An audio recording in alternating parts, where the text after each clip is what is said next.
Hello, welcome back to another video. Welcome back to the YouTube channel, people. Welcome back to another match preview. This is a West Ham United versus Crystal Palace match preview, people. If you do like the video, make sure to leave a like on the video and subscribe if you're new. We're trying to hit 1K this year, and as soon as possible. Also, oh yeah, you're already seeing this. You're seeing this on a Friday. That's why I'm doing this pre-recorded because I'm recording it on a Thursday. I'm not going to be available Friday to do any streams, and obviously, hopefully, you enjoyed the stream with Prime as I'm hoping it's gone out there. But yeah, listen, we're getting straight into it, people. Getting straight into it. Obviously, the Crystal Palace game. We're looking to win back to back for the first time. We're looking to win back to back games. Obviously, something we struggled with under the previous manager was cool. We would win the odd game, but would we capitalize on it? No, no. We can pretty much count the games we have won. Funny enough, against Crystal Palace was the second game of the season, sandwiched in between the two losses of Aston Villa and Manchester City. The Man United win. I'm pretty sure we lost to Nottingham Forest straight after with the Ipswich win. I can't remember who we lost to. I think it was Tottenham. I think it was Tottenham straight after during the international break at Wolves, Newcastle. All these odd wins that collide with batterings against even Liverpool and Man City and draws with Bournemouth and Brighton and the win and the loss to Arsenal was straight after that Newcastle win.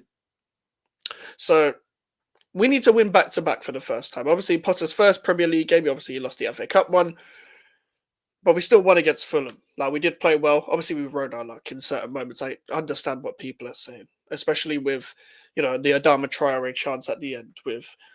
I mean, their goals were kind of lucky anyway, but it was very poor defending. So you could argue it for either side, and a lot of their shots didn't go anywhere. So there you go. There you go. But with Crystal Palace, it's going to be tough regardless of where they are right now. Obviously, they're not been the greatest, but they did just win against Leicester City. I mean, most teams apart from West Ham United have won against Leicester City this season. However, um, going to Leicester away and getting a win, I'd still take that any day of the week. I'd still take that any day of the week. With us, obviously, we drew with Palace last season at home under David Moyes. Got battered by them 5-2 last season, but one of the few wins we've actually won this season with Lopetegui in charge was against Crystal Palace on the second game of the season. Played very poor in the first half and got over the line in the second half due to a couple of mistakes hitting them on transition and stuff. The Wan-Bissaka and Fulkrug substitutions, especially Wan-Bissaka's performance was absolutely class. Goals from Souček and Bowen, very clutch from both of them. And I'm actually really curious to see what you guys would start as your starting 11s, just because, in my opinion, I'd probably go unchanged. I probably would go unchanged. I think for me, it's very hard to see, especially with how minimal our squad is right now due to the amount of injuries that we have, um, who would come in for who. Pause. And obviously, like the likes of Fabianski, Mavropanos, and Kilman need to step up for the last game. Those were probably the only, well, them three and Kudus in the second half were the proper duds. Everyone else played well, held their own. So I don't know. Potter likes to rotate anyway. Obviously, the game was midweek, so I don't know whether he's going to start unchanged, but we will see. I don't know if anyone's back, but we're going to read the press conference. First question is on team news. Still waiting on Somerville, and we'll have to make a late decision. Everyone else is pretty much as they were.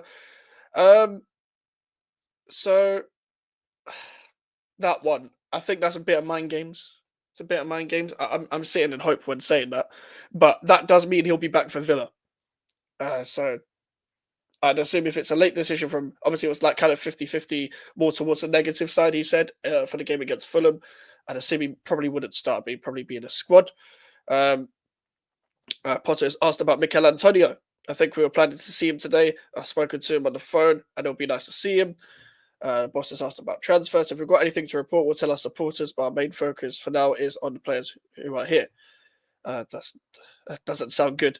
If you got to go through a checklist by looking at a player as a complicated window with lots of games in quick succession, my focus has to be on that.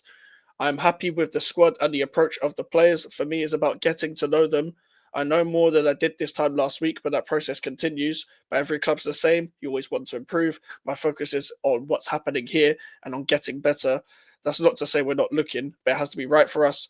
Kind of what any manager would typically say, to be honest, but just in a bit more detail.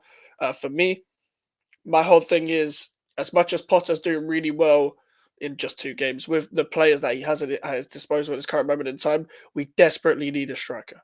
Like, desperately need a striker. I know we're linked to Taiwo Awoniyi, too injury prone.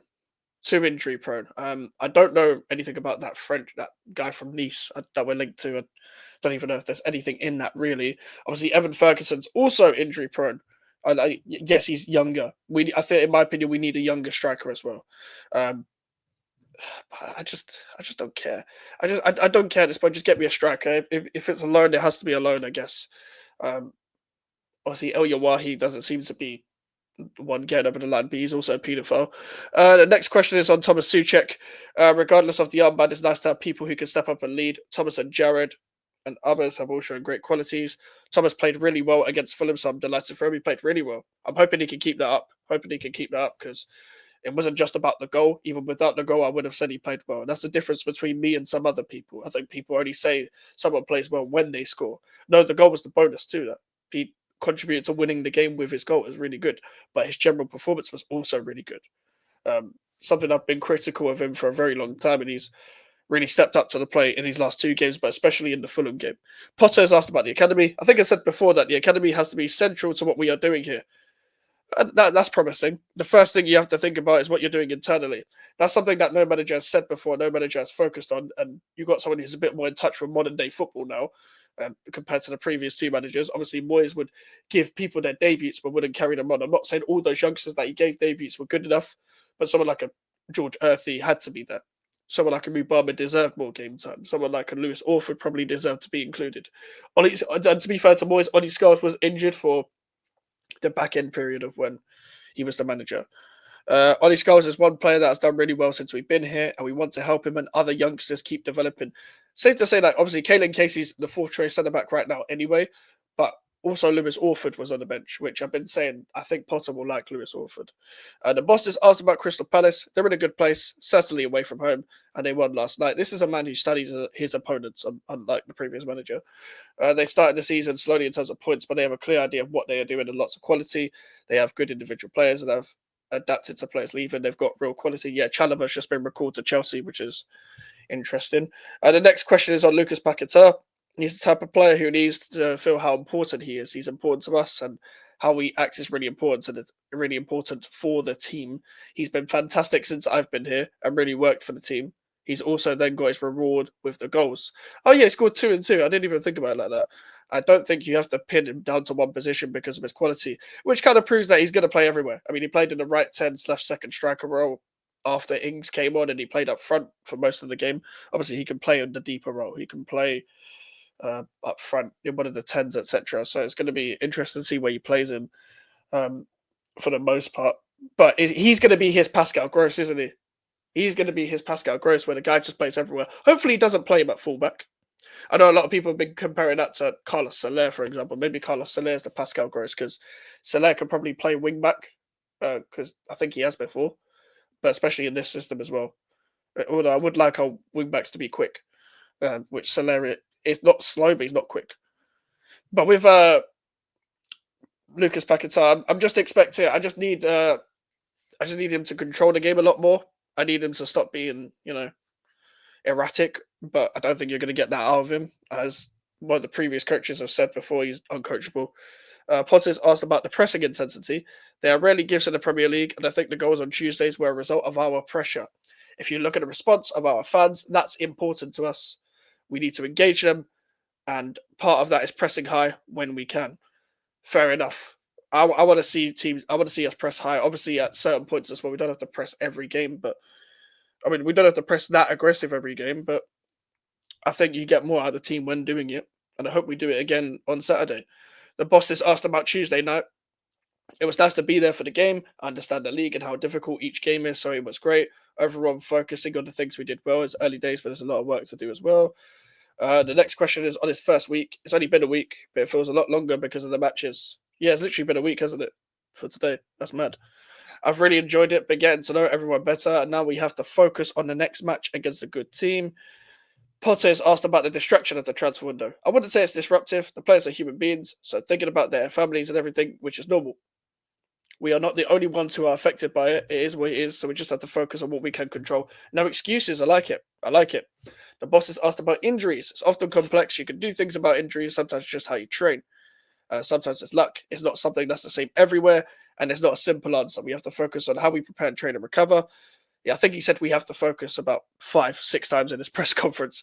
Fulkirk has had a bit of a stop-start season. Our challenger job now is to help him recover and to come back stronger.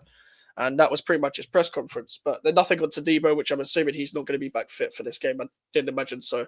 It's kind of a shame that he got literally injured on Lopetegui's last game, which is a shame in itself because we need him right now.